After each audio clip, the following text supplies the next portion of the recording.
So what happened was with the SSPX, I had started to notice some strange things with them. You're trying to piece this together, and I would actually tell them, well, I've read in the 1983 Code of Canon Law that you can attend Saturday Mass to fulfill your Sunday obligation, right? But they would actually say to me, well, you know what, that's just a modernist interpretation. That's not really what, traditional Catholics should be doing. You should be going to Mass only on Sundays, as it was done before Vatican II. And, the Saturday Mass was more or less for guys that were working in coal mines. And it was a rare exception that, Pope Pius XII made for these people, right?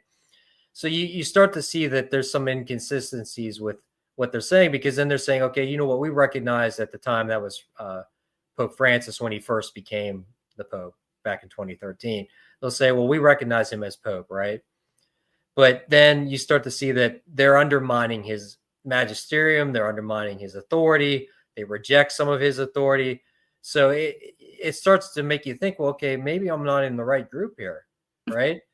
In the Sedevacantists, I would argue they're the most conservative. I had met another guy through that Bitcoin chat room that I was in at the time that was a Sedevacantist, and it was interesting him coming in there and arguing with the SSPX people, and the arguments were cordial in there, so it wasn't like getting nasty. But he started messaging me, and he's like, "Hey, you know what?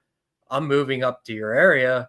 Do you want to come out to Mass with me to Akron?" And that's how that all began. It at the time, it started feeling like, okay, this might be the right group. This might be the group that I'm meant to be in. Our Lord is leading me here for some reason.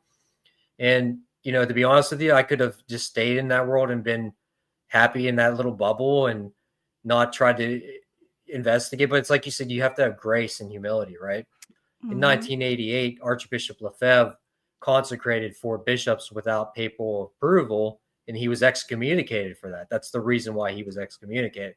So they split off from the SSPX, and then Rome recognized them as a legitimate Latin Mass group and kind of made that into the diocesan Latin Masses that were starting to pop up throughout, many years.